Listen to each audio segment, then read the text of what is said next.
The Dark Ages by Rosman Plata, Alejandro Delgado, Isabel Espinosa. and Daniel Medina. To what extent do you agree or disagree with the term Dark Ages as an accurate way to describe the 1000 years of Western European history? Well, the Dark Ages is an inaccurate term to describe this 1000-year time period because it was an epoch filled with enlightenment and based on future advancement. Therefore, we disagree with the statement. What? What were the Dark Ages? The Dark Ages was a period of 1000 years, starting from the fall of the Roman Empire and ending with the Renaissance. A lot of historians think that this was a time period with little or no cultural and scientific advancement, but it was quite the opposite. What happened during the Dark Ages? Some of the most important things that happened during the Dark Ages were the Church replacing the Roman Empire as the most powerful force in Europe, the agricultural boost, improved technology, improved farming and population growth, great advancements in math and science, and the Dark Ages left us a legacy of universities, science, architecture, art, and Western music. Who? In Who we're gonna talk about the famous people that lived during the Dark Ages. At first we got the King Arthur, that it is a debate that historians think that he really didn't exist or he exists. He debated that he was a king or a soldier, but future evidence showed that he won 12 military battles. From there, he began to be a legend that in the present we still hear stories from King Arthur. Then Charlemagne, that lived through 742 to 814. He was the one that united Western and Central Europe. Then Leif Erikson, that was the one that got to America before Cristobal Colon. Then William the Conqueror, that was the one that conquered England and introduced the English language to the official language in England. Richard Langhart, that was really important in the Third Crusade. He was the first king to become a knight. Then Leonardo da Vinci, that lived in the end of the Middle Ages and at the beginning of the Renaissance. He was the most skilled human with a lot of professions like architect, designer, inventor, painter, botanist, writer. And for last, Vlad the Impaler. He is most known as Conde Dracula. During that time, his legend has been changed to being of vampires and all of that, but he was most known by torturing his enemies in a very bad way. When? The Dark Ages begin when the Western Roman Empire fell in 476. After that, there were many important events, like, for example, Justinian's reign, from 527 to 565. After that, in 814, Charlemagne was crowned Holy Roman Emperor. In 1054, there was a great schism between the Latin Church in Rome and the Eastern Greek Church in Constantinople. From 1096 to 1272, there was the Crusades, and in 1204, the Crusaders sacked Constantinople. In 1452, Constantinople falls, ending the Byzantine Empire. After that, in 1347, the Black Death begins, and then from 1337 to 1453, there was 100 years war between France and England. Finally, the Dark Ages concluded at the end of the 15th century. For example, in this case, in Western Europe in the 814, the kingdoms and empires that existed were the Charlemagne's Empire, the Kingdom of the Avars, the British kingdoms, and the Scottish kingdoms, and others. However, when the Treaty of Verdun was signed later on, the territories changed into many kingdoms. So that tells a lot about the invasions and wars that constantly Western Europe or the Dark Ages had. Moreover, context. The context in the Dark Ages was huge, because not only the Dark Ages had wars and injustices, but all the parts of the world. For example, In 600 AD, Egypt fell in the hands of the Persians and the Muslims. At first, the Persians conquered the Egyptians, but then the Muslims conquered them. After that war, the Arab Empire had its golden age. When they had its golden age, they stretched to parts of the world like Europe, Africa, India, and Asia. By 715 AD, the Arab Empire reached Spain and the Indus River Valley. Also, on the other hand, we have in Africa the great Christian kingdom of Ethiopia, which, thanks to its resources, flourished, reaching the Western Africa. Some of the resources they had were gold, ivory, metals, and slaves. Moreover, when the Arab Empire and the Muslims ceased to conquer India, the civilization prospered and became rich. And they started trading with other civilizations such as China, because China also prospered thanks to the Tang dynasty. While next to China, Japan developed the feudal system.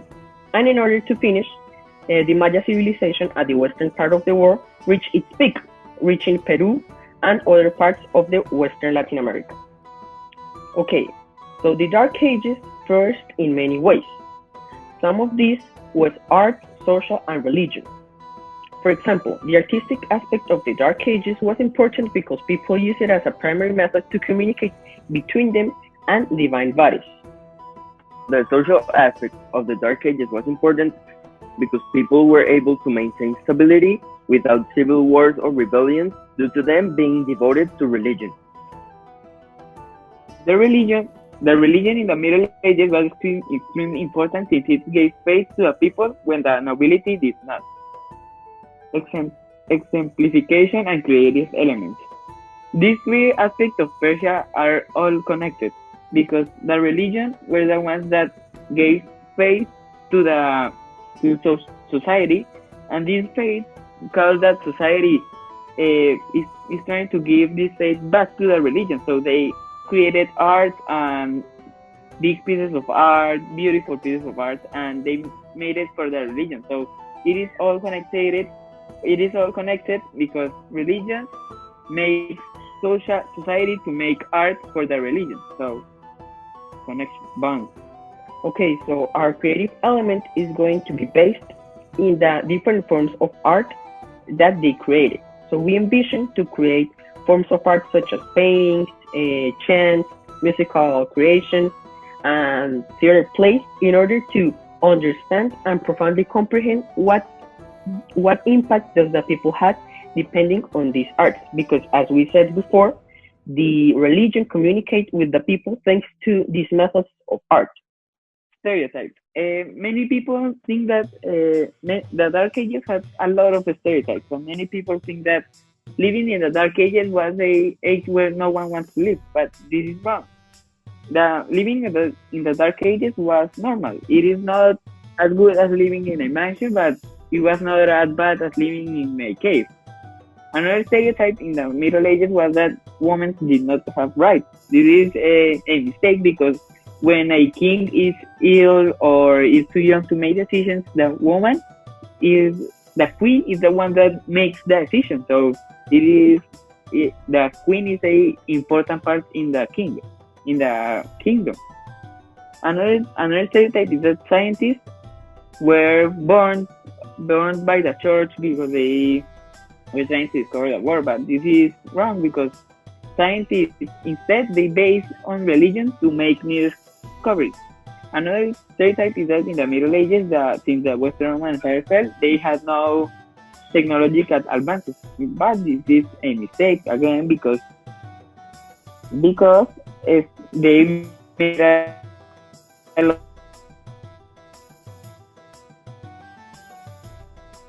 to advance crops and all of that things. So they created the plugs, the horseshoes, the water mills, the windmills, and the windmills. And finally, people think that in the Dark Ages, the church was the one that had all the power, but this is wrong because the church has a lot of power, but not all the power. It's the one that said yes to no to king's decisions, but also the church was the super schism, the People's Schism and the East and West Schism that were the ones with the Orthodox Christianity University, and West and East Christianity. Well, lesson. So the lesson that this brings us is that not everything is as bad as it seems. Some people like to see the Dark Ages as a terrible period of time, when actually, despite the wars and the schisms, it brought many great things to us. Daily life. Okay, the manors. Landlords normally owned manors. They provided the serfs or peasants housing, farmland, and protection against bandits. In exchange, serfs tended the landlord's land, cared for their animals, and performed other tasks to maintain the estate. Social classes. The feudalism system had three social classes: the king, the noble, and the peasant. And invasion. People in this time normally lived with fear, as the Muslims, the Magyars, and the Muslims were constantly, and the Vikings were constantly invading, and Europe lived with terror. Social classes were divided into four stages: royalty, nobility, military, and peasant. The royalty was divided into kings, queens, princes, and princesses. The king was the one that had all the power and tried to remove poverty out of the country. The queen were the ones that replaced the king when it was ill or did not, or was too young to make decisions. The princess was the one that take the king, their father, the king's place when they die, and the princesses were normally the ones that go to other provinces or countries to marry the duke or another king. The nobility was divided into the dukes and the barons. The dukes were the ones that ruled the provinces and direct the superior court, while the barons were the ones they had many works. They controlled the economy, they controlled the military, and they were in charge of the serfs. Then the military was military were all to protect the king, and in those times were known as knights. And the peasants, that were the most massive class in the Middle Ages, was divided into three stages: the freemen, the serfs, and the slaves. The freemen were the farmers that had some land to their own property, and they work on the farming crops. Then it came the serfs, that were the ones that lived in the lord's house, and how they pay to their lords to live in their house is to they work all day in crops and making their food. And finally, the slaves, that were most common in the Vikings, that they get the slaves from invasions from provinces and countries. Okay, so how did the Dark Ages affect the world as we know it today? The Dark Ages left important legacies for our modern world. These included universities, science, architecture, art, and Western music. Many of these things that were created during this period of time are still being used today or looked up to. Conclusion.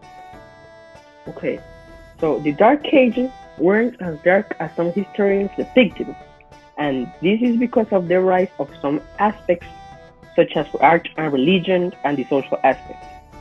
Okay, so even though the Middle Ages had numerous tragedies, deaths, plagues, invasions, injustices, there are some victories in other aspects. For example, the art and religion aspects illuminate the obscurity from the Dark Ages. So, it was necessary for the world that Europe had a decline in some aspects so that others flourished. For example, if the art and religion wouldn't flourish in the Dark Ages, we wouldn't have Catholicism and other faiths. So, it was necessary the decline of Europe so that other aspects flourished, and it influenced not only us and them, but further civilizations. Moreover, the Dark Ages is not a correct term to describe this time period. This is our bibliography. Thank you for listening, guys. Thank you. Thank you very much. Thanks for Support, listening. Thank you. Yes.